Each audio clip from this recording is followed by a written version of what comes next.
E ó, a gente tá falando, Flávio Prado, do São Paulo, que se torna definitivamente campeão de tudo. O único título que faltava na galeria do São Paulo era a Copa do Brasil. Porque são 22 campeonatos paulistas, 6 brasileiros, 3 Libertadores, 3 mundiais de clubes, que aí são... Esse é o que torna o São Paulo o principal campeão internacional do futebol brasileiro, 2 Recopas Sul-Americanas, uma Sul-Americana e agora a Copa do Brasil. Não tem um título que esse São Paulo não tenha. E aí, a gente está falando também dessa campanha na Copa do Brasil, porque eu acho que é muito importante a gente apontar que o São Paulo venceu os 2 superpoderosos hoje do futebol brasileiro nessa campanha. Ele derrota o Palmeiras, jogando melhor, jogou melhor fora e dentro de casa e elimina o Palmeiras. Aí vai contra um rival gigante no qual ele tinha tabu, que o Corinthians quase sempre eliminava o São Paulo em mata-matas. Vai o São Paulo, elimina o Corinthians, que é outro grande rival. E na final ganha do outro superpoderoso hoje do futebol brasileiro, que é o Flamengo. Ou seja, ganhou dos 2 ricões, que vem ganhando tudo recentemente. Além de um dos principais rivais, que é o Corinthians. É uma campanha que torna esse título ainda mais especial e também que torna o São Paulo campeão de tudo nesse momento, né, Flávio? Sim, o São Paulo ganhou de Palmeiras principalmente Palmeiras e Flamengo, né, que são os dois da grana, os dois estão ganhando tudo. Então isso foi importante, deu moral para a equipe. Começou mal pra caramba, né? O primeiro jogo foi contra o Ituano, aquele 0x0, um dos piores jogos da história do Morumbi. E, no entanto, depois ele deu uma melhorada boa e subiu de produção. Eu acho que não é o único time que ganhou tudo aqui no Brasil, hein?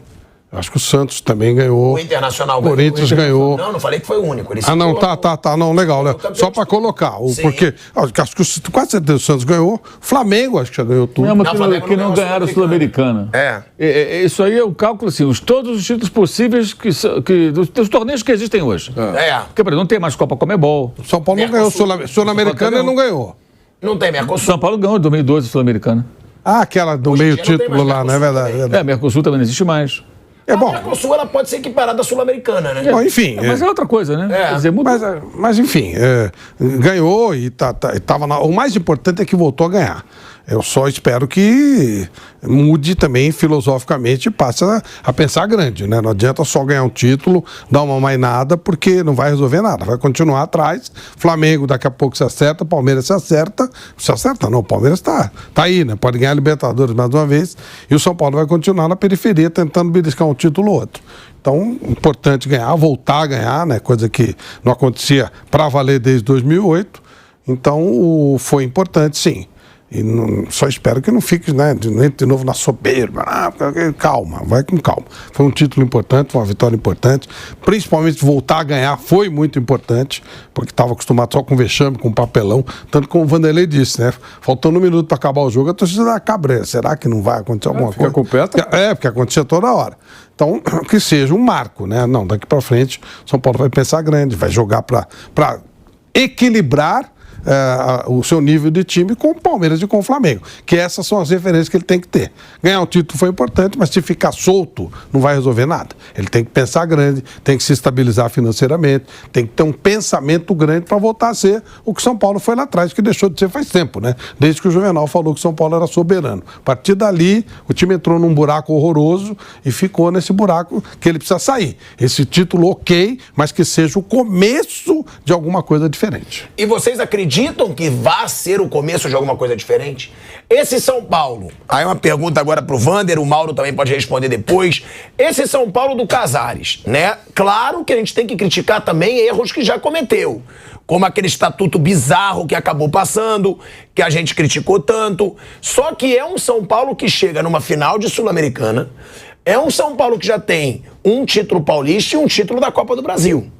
Ou seja, um São Paulo que vivia uma draga. Com essa gestão do Casares, vence uma Copa do Brasil e já tem um paulista, além da final da Sul-Americana. Dá para acreditar que o Casares possa fazer uma gestão organizada, consiga começar a organizar o São Paulo, como fizeram O Paulo Nobre, que a gente sempre fala no Palmeiras, o Bandeira de Melo no Flamengo, com toda aquela equipe que ele tinha, que entraram vários executivos e assumiram o Flamengo. Ou não? Seria um exagero, na opinião de vocês? Eu não sei exagero, mas a resposta eu começo dizendo não sei. Mas é possível? Não sei. Pelo que você conhece do Casares, você conhece ele melhor que eu. Eu não sei. Eu esperava mais, com esse tempo que ele teve desde o dia que ele assumiu o São Paulo, eu esperava mais da administração do presidente Júlio Casares. Sinceramente, esperava mais. O cara foi campeão de Copa do Brasil. Não, mas você está falando do futebol. Eu vou chegar no futebol. Eu esperava a administração de um clube. Não adianta... É aquele negócio. Mas para o torcedor só interessa o time. Eu não sei se o torcedor que realmente ama uma agremiação, uma instituição, tem que pensar só dessa maneira.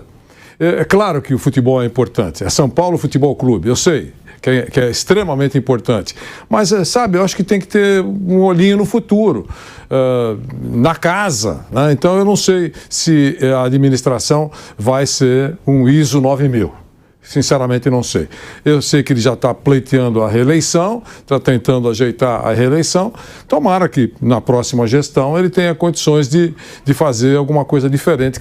Quando você fizer essa pergunta, eu vou dizer, olha, realmente ajeitou também na área administrativa. Pelo que a gente sabe, pelo balanço, por uma série de coisas, não é algo que arranque suspiros.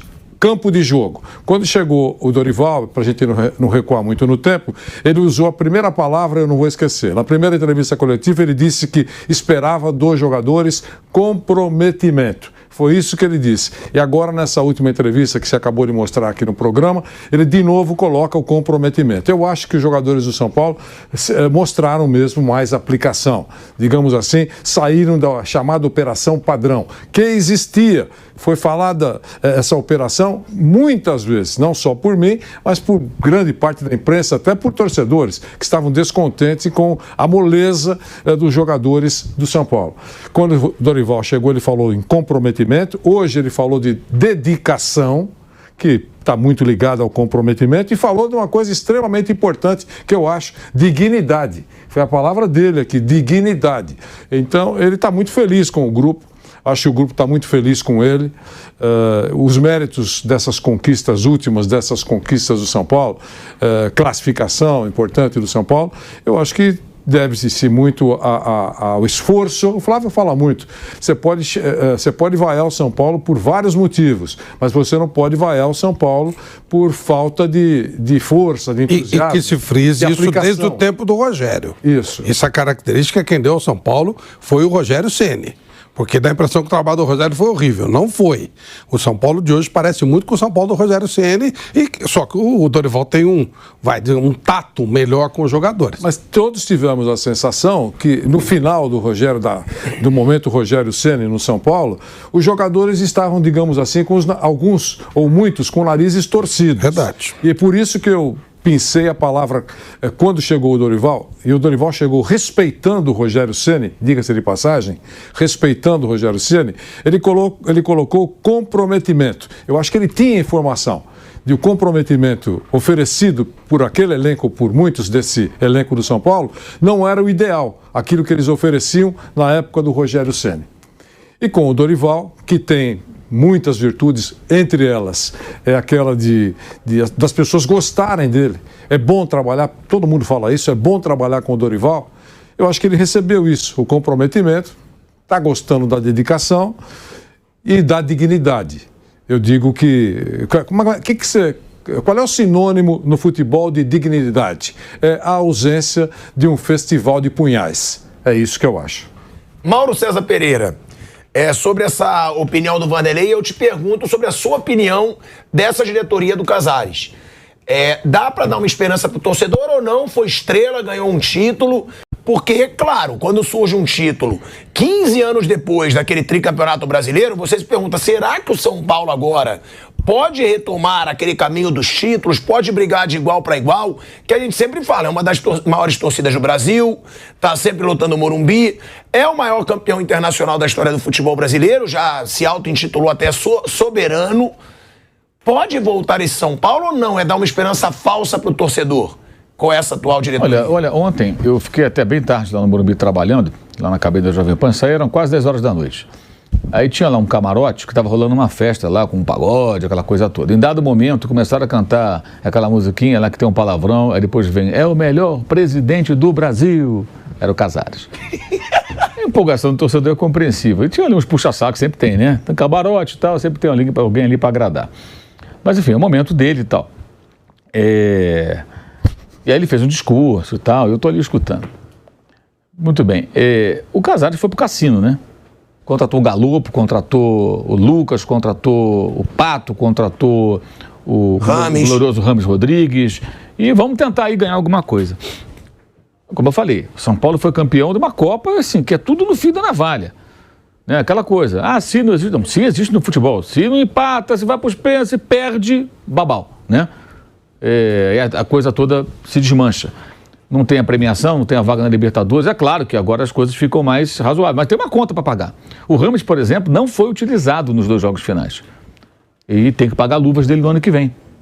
O Pato nem relacionado foi para os 2 jogos.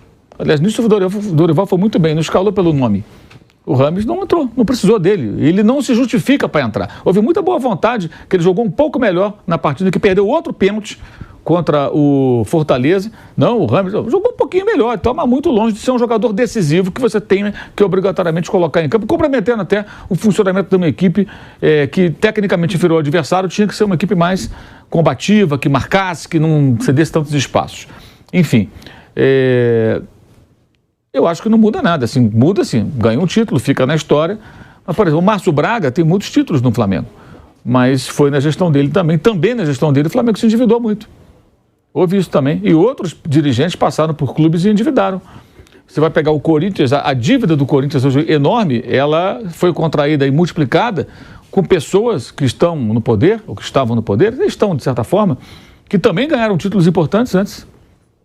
Então, o título é uma coisa, agora a gestão é outra. Ele arriscou, dessa vez deu certo, não sei como ele vai fazer para o ano que vem, deve ser reeleito, inclusive, é muito provável agora mais do que nunca, mas passa muito longe de ter um modelo de gestão. O São Paulo não é um clube autossustentável, é um clube que está no caminho para ter uma gestão de clube, com o tamanho que tem, inclusive, né? Mais equilibrada, mais saudável, está muito longe disso. É um clube que vai continuar aí no fio da navalha, pelo jeito. Porque ainda mais agora que ele sentiu o gostinho do título, o pessoal gritando o nome dele, a tendência é que ele siga nessa toada, que é aquela coisa, você vai gastando, investindo no futebol e torcendo para ter resultado. Olha o Atlético Mineiro, que fica na dependência dos benfeitores dele. Ganhou aqueles títulos de 2021, depois a coisa já virou, porque não tinha como manter. E isso vale até para algumas SAFs aí, porque SAF tem investidor. Investidor, se não começa a ter lucro, você não sabe se ele vai continuar investindo. Talvez o cara passe de investir menos. Mas isso a gente vai saber, no caso das SAFs, mais adiante. A gente vai ter essa ideia quando as coisas ficarem mais claras, quando tivermos um tempo maior aí dessa nova experiência no Brasil. Bom, Flávio Prado, a gente está falando desse São Paulo, né? E você conhece bem o Casares. O Vanderlei já mostrou que também não acredita tanto. O Mauro acha que tem que esperar mais. E, realmente, a euforia do torcedor ontem é óbvio, é compreensível. O cara conquistou um título de expressão. Você é amigo pessoal do Casares, já falou isso aqui várias vezes. Dá para acreditar que ele possa organizar esse São Paulo como o Bandeira de Melo e o seu grupo fizeram, como o Paulo Nobre fez no Palmeiras, que tornaram esses clubes clubes sem dívidas e ainda muito saudáveis financeiramente? Olha, sou amigo do Casares muito antes dele pensar em ser presidente do São Paulo, né? Quer dizer, não tem nada a ver, o presidente é uma coisa, o Casares é outra com relação ao meu contato com ele. Não foi esse caminho que o São Paulo adotou nesses primeiros anos de gestão do Casares. O São Paulo, ele procurou pagar dívidas de curto prazo, que era uma colada na outra, uma loucura, né? Todo dia chegando boleto e pagando. Teve que contrair alguns empréstimos, contratou alguns jogadores. O Casares aposta muito na conquista de título que marque. Então, teoricamente, essa vitória de ontem, ela vai ser um divisor de águas. Na ideia do Júlio, ele entende que o São Paulo precisava de um grande título, voltar a ter aquela marca que ele tinha antes para poder fazer alguma coisa um pouco mais permanente. Vamos ver. está praticamente reeleito, mais ainda depois. Já estaria, mas depois da conquista de ontem, mais ainda. Vamos ver se ele vai conseguir. O problema com o São Paulo, ele é um grande festival de partidos políticos, né? Tudo lá você tem que fazer, sabe, conceder aqui, conceder acolá e tal. Não é um clube fácil de ser dirigido. Fazer alterações fortes no São Paulo não é uma tarefa fácil, né? Então, não sei se vai ser possível fazer alguma coisa do tipo do Paulo Nobre, do tipo do Bandeira de Melo. No Flamengo eu nunca soube exatamente como foi feito. No Palmeiras o Paulo Nobre chegou e falou, vai ser assim e acabou. Não tinha essa de... Ele chegou lá e acabou, eu vou resolver isso aqui do meu jeito e pronto, não tinha que custar ninguém. Não é o caso do São Paulo. O Júlio ele tem que fazer concessões aqui e acolá, porque o São Paulo é um clube muito picotado, muito dividido. É mais uma herança que pega de Juvenal Juvencio. É uma coisa, quando eu falo que ele foi um mal terrível para o São Paulo, parece marcação, perseguição, mas é verdade. Antes dele, o São Paulo era um clube todo acertado. Aí ele chega, traz uma oposição, um negócio muito louco lá, uma guerra que foi picotando o São Paulo. O São Paulo é um clube picotado. Vamos ver qual vai ser o efeito desse resultado. Claro que o Júlio ganha muito mais força, né, com o título. Vai ter uma união maior em torno da candidatura dele ou da reeleição dele. Vamos ver o que vai ser possível fazer. Mas por hora está sendo um tal de paga dívida, paga, chega boleto, joga lá para frente. E é assim que a coisa tem funcionado.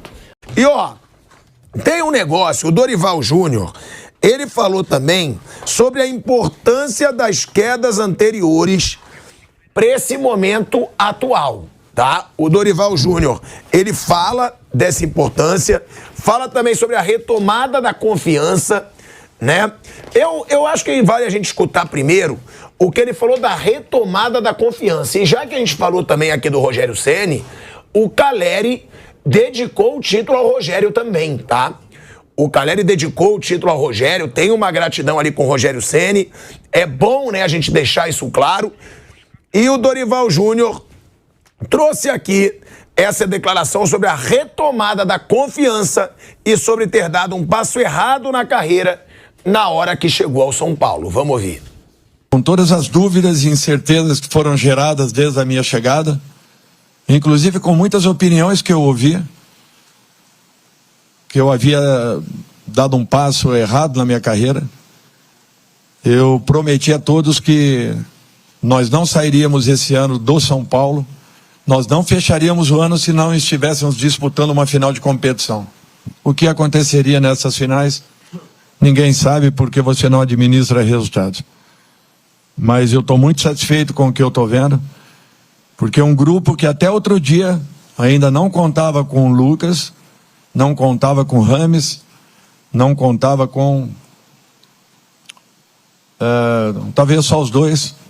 Foi o mesmo grupo que foi questionado, foi o mesmo grupo que foi humilhado após o Campeonato Paulista, e que meses depois conseguem dar uma resposta, tirando duas dos maiores adversários do São Paulo e o campeão da América e campeão da última Copa do Brasil. Então isso daí para mim não tem preço. Eu só tenho que agradecer ao torcedor são paulino pela confiança que teve, e o principal de tudo isso, que talvez não tenha sido a conquista de uma Copa do Brasil, mas o resgate do amor do torcedor pelo seu clube novamente. Se vocês perguntarem a todos os jogadores, no primeiro dia, na minha primeira reunião com o elenco, eu olhei na cara de cada um e falei que eles se preparassem, porque nós chegaríamos a uma final de competição. Falei com toda a certeza do mundo, porque eu acreditava, confiava no trabalho e tinha noção do que era o elenco do São Paulo. E aquilo me fez acreditar cada dia mais que nós não estávamos jogando aquela frase aleatoriamente para que eles entendessem ou não. Porque foi a reação deles que me fez acreditar a cada momento que nós poderíamos realmente atingir algo maior. E é interessante que tudo que foi jogado, tudo que foi proposto, eles aceitavam, eles se agarravam, eles entendiam e eles buscavam correções. Olha aí, o Dorival Júnior falando sobre essa desconfiança. De volta, hein? De volta à Rádio Jovem Pan, já de volta. Estamos na rádio e no YouTube da Jovem Pan. Agora, Mauro, ele fala sobre essa desconfiança, né? que tinham dele. Falavam, pô, você vai pro São Paulo, vai tomar a escolha errada, e ele acreditou no São Paulo. Realmente pode ter sido uma escolha errada no começo. Eu não escutei muita gente falando que foi uma escolha errada, não. Não, aqui não. Aqui ninguém. De novo, essa é a mesma coisa. Alguém disse, quem falou? É muito chato isso. Fala pra quem falou, pô. Sabe, é uma coisa, fica generalizando. Falaram que uma escolha... Quem falou? Eu achei que... Tem a menor ideia de quem falou isso. O São Paulo foi, inclusive, elogiado na época. Puxa vida, o São Paulo deu bote na hora certa. Então, o Corinthians também ficou sem técnico. E o Corinthians dormiu no ponto. Ele era uma boa opção no mercado, possivelmente a melhor. O São Paulo foi lá e o contratou. Agora, escolha errada. Um técnico desempregado, que um ano antes estava, com todo respeito, estava no Ceará. Né? Daí passou pelo Flamengo, foi bem sucedido.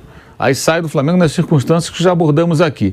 Aí o São Paulo quer contratar a escolha errada. Não, São Paulo não é escolha errada nunca, meu amigo. São Paulo é um dos maiores clubes do Brasil. Mas o momento não é bom, porque não sei o quê. Tudo bem, mas é uma oportunidade para um profissional que está em casa. E ela foi bem aproveitada, que ele ganhou um título inédito para o São Paulo. Bom para os dois. Ora, bolas. Escolha errada. Vai treinar o quê? Vai treinar o Manchester City?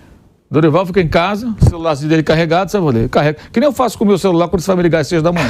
Deixo carregado ali, né? Porque eu sei que vou ligar. Na expectativa. Às 6 da manhã, fico já 5 para 6, já estou ali esperando, já o telefone tocar. Aí ele fica ali esperando o telefonema do pessoal do City. Ou talvez do PSG, para poder contratar todos os jogadores caros do mundo, treinar o Mbappé. Não vai, com todo respeito, não vai também ser chamado, porque ele não está nesse nível dos técnicos internacionais. Agora, no Brasil, trabalhar no São Paulo é um dos maiores clubes. Como é que é escolha errada? O cara está em casa. Escolha errada, você pode falar assim, não, ele está no Flamengo muito bem, campeão brasileiro, prestigiado, aí ganhou o Mundial de Clubes, aí ganhou mas não sei o quê, né? Aí, de repente, o São Paulo quer contratá-lo, oferece um dinheiro bom, e aí ele fala, não, eu vou para o São Paulo. Aí alguém pode falar, olha, o Flamengo está no momento melhor, ele está ganhando o título, vai largar para ir para o São Paulo, que também é um grande clube, mas não está... Aí faria sentido, e o contrário também, se fosse há alguns anos. Mas não, ele estava em casa, gente. Escolha errada. Quem é que falou isso? Mas é chato esse tipo de coisa, quando você faz esse tipo de desabafo, mas coisa fica meio no ar. Eu lamento que ele não tenha dado uma pancada nos caras que demitiram ele daquela maneira. É isso, ele tinha que ter criticado quem o demitiu daquela forma. Falado na cara, né? Demitiu, não, que nem demitiram. Não renovaram o contrato, mas não comunicaram a ele que não tinham mais interesse em sua permanência. E começaram a negociar com o Pereira, ele dando lá treino... Paralelamente com outro técnico, e ele ficou sabendo pela imprensa. Ele não estava dando treino, estava de férias. Os jogadores já estavam parados, já estavam de férias. Não, mas ele disse pro Flávio, né, Flávio? Que ele, na verdade... teve um momento que ele estava trabalhando no Flamengo ele soldando o Vitor Pereira. Ele ganhou, eu tinha quando eu estava na Gazeta, tinha um programa aqui, o Troféu Mesa Redonda, e ele ganhou o troféu como o melhor técnico do ano, ganhou a Libertadores, ganhou a Copa do Brasil, e quando ele veio aqui, o evento aqui em São Paulo, o campeonato terminou 13 de novembro. O evento foi 15 de novembro, 2 dias depois. Aqui é que ele começou a ouvir a história. Que tava um monte de gente do futebol, tinha jogadores do Flamengo, de vários times, né? Os melhores do ano, imprensa e tal. E ali é que ele começou a ouvir esse burburinho. Nossa, que coisa estranha, né? Porque, teoricamente, tá tudo em paz. Ali é que ele começou a ouvir, 48 horas depois. E aí, algumas horas depois, a coisa se concretizou. Foi assim que ele ficou... O primeiro veículo que publicou o interesse do Flamengo e Vitor Pereira foi o jornal Record de Portugal. Quando publicou, muita gente até falou, pô, mas que estranho, será que é a barriga dos caras e tudo? Aí passou mais algum tempinho, a coisa foi ficando mais madura, e quando ele decide, no dia 25 de novembro, não mais continuar, as negociações estavam paradas, né? Tipo, eu tô fora no Flamengo, já que não me querem, estão atrás do outro, eu não vou. Ele se antecipou e fez ele muito bem. Quando ele faz isso, o Flamengo não tinha ainda fechado com o Vitor Pereira. Dias depois, acabou acertando com ele. Como falamos, foi uma coisa... Já que ele quis desabafar, eu acho que o ideal teria sido ele falar de forma direta. Os dirigentes não foram corretos. Porra, não quer continuar comigo? Ok, tudo bem. A mesma coisa, amanhã se o Casares não quiser ficar comigo, então eu te mandei embora. Então tá bom, paga a multa, vai embora. Mas fala no olho, né? Agora, atrás de outro técnico, depois dos títulos conquistados daquela maneira. Agora, isso não significa que estava tudo maravilhoso, não estava, não significa que não tem que ter cobrança. E acho engraçado quando as pessoas pensam assim, ganhou a Libertadores, não pode perder para o Avaí. Flamengo, campeão da Libertadores, não pode perder para o Avaí. Avaí rebaixado, não pode perder para o Coritiba, quase perder para o Juventude, não pode. Não, mas ganhou. Aí não é profissional. Aí não é profissional. Se você tem um time forte, tudo bem, um relaxamento, um tropeço, eu entendo, mas foi uma sequência.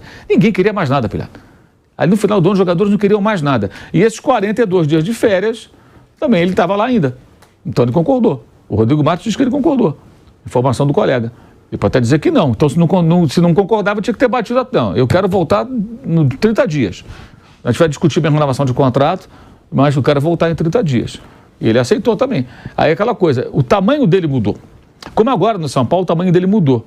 Se ele quiser, ele pode ter uma postura diferente no clube, em defesa dos interesses do futebol de São Paulo, de um melhor funcionamento das coisas, porque agora vão achar o quê? Que tudo no São Paulo é perfeito? Quando o Ceni estava lá, teve reclamação até da piscina, né? Não faz muito tempo. Não faz muito tempo. Foi antes dele, o técnico anterior.